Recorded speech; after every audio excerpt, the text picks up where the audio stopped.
Hey guys, it's the Patient Toddler coming at you with another VeChain video. So, is it over with VeChain? That's the question that I want to answer with you today. And before we do that, I have to say I'm a crypto and NFT investor, but not a financial advisor. So please do your own research before you sell full retard all of your VeChain bags. Now with that said, let's get into the video. I have seen on Twitter and other social media platforms that people are spreading negative comments on how they sold all their VeChain and that it's not going forward, that VeChain is a stable coin and so on. It is understandable if you have a short-term picture. Because in the last 7 days, VeChain is down at staggering 20%. But I think this is a too short view, and I think a lot of people are forgetting what we have with VeChain and what the plan is. And that's where we're going to look at a very old picture that is showing exactly how accurate we are on track. But before that, please give this video a like if you enjoyed it, subscribe to the channel and let me know what you think about VeChain in the comments below. Also tap the bell to get notified whenever I upload a video. A while ago, VeChain's founder and CEO Sunny Lu has presented the roadmap of VeChain, and it's categorized in 5 different stages. Starting off with 2016 proof of concept, where they would outline if the whole system as they thought it out could work. A proof of concept is basically a reduced environment in which you are presenting to investors and stakeholders, future shareholders, how your solution could work. So this was already in 2016 when it was basically not possible to get into VeChain.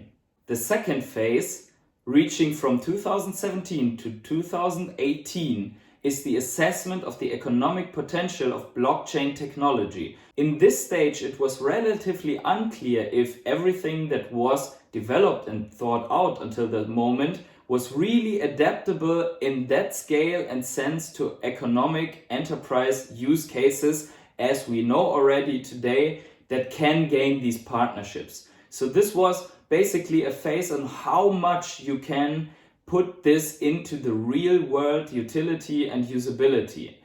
Do an assessment means evaluation of all the factors that you can bring into the project and that you can solve with this project. The third step, and now it's getting really interesting, is the one of regulatory developments, and it reaches from 2019, probably that point where people started to realize that VeChain is out there, where most of you have started investing until 2021. And let's not forget here that 2021 is still the year for 1.5 months to come.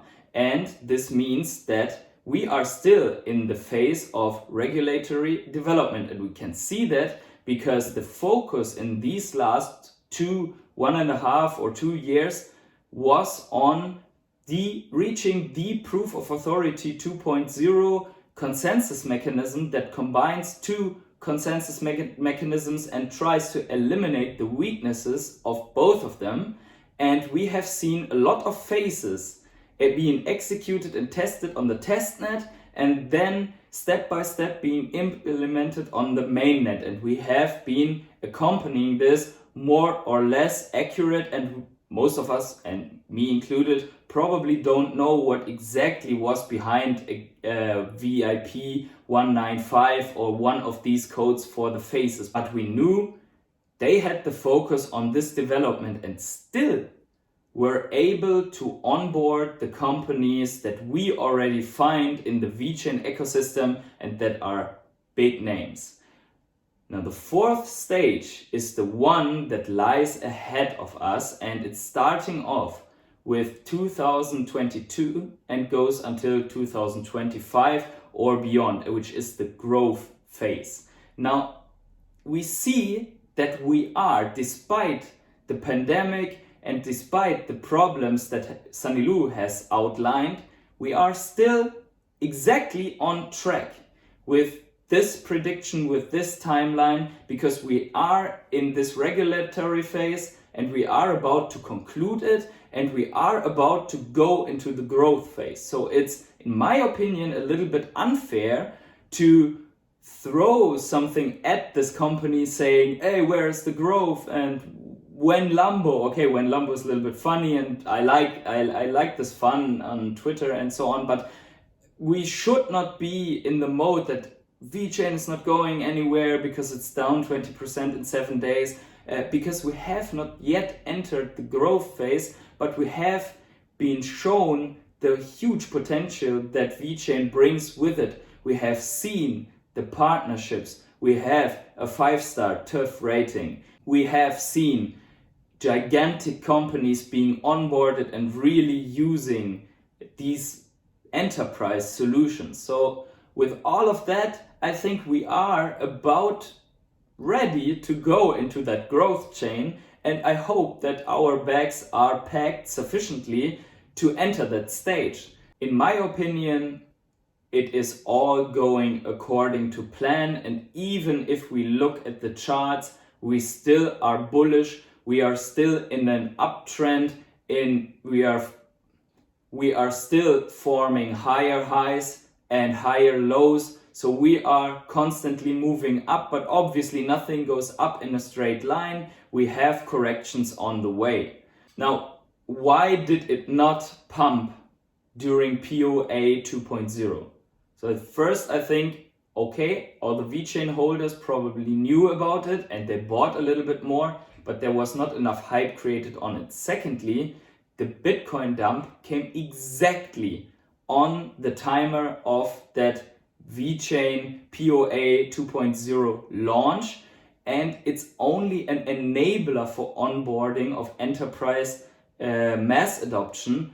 And it's not that you just flip the switch and suddenly all enterprises have so many products on the chain that you are burning VeTho like crazy. This is a slower process and it will be postponed in the growth phase, in my opinion. I think that the negativity and the panic that we can see in social media at the moment is unjustified, because had we not pumped to 18 cents and then now corrected to, 13 cents, but instead risen continuously to 13 cents, no one would complain, even though it's the same outcome in the same time. But people have seen their portfolio big in the plus and now they get a correction and they get frustrated. And they get also frustrated because we see fast gains in things like Shiba. But we cannot forget that there was a long flat line going even for Shiba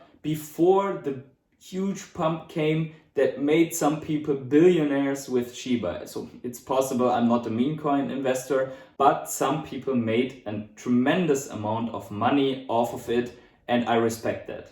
Now I hope I could convince you a little bit of that we are on track despite of seeing a lot of red in the last days, and I hope that you can develop, if you are not one of those long-term hodlers, that you can develop diamond hands, which we will need, because this will not be the last volatile correction that we will see for VeChain. And it's also a buying opportunity, in my opinion, but not financial advice, to just grab some more until we are going higher. But with that said, I hope you liked the video. If you did, please let me know, like and subscribe, and thank you so much for your support, for following me, especially to the people that are commenting on almost every of my videos. Thank you, thank you, thank you. It means a lot to me, keeps me motivated to be here in the evening and taking another video. And with that said, wherever you are on this planet, have yourselves a great day, evening, morning, and see you in the next video.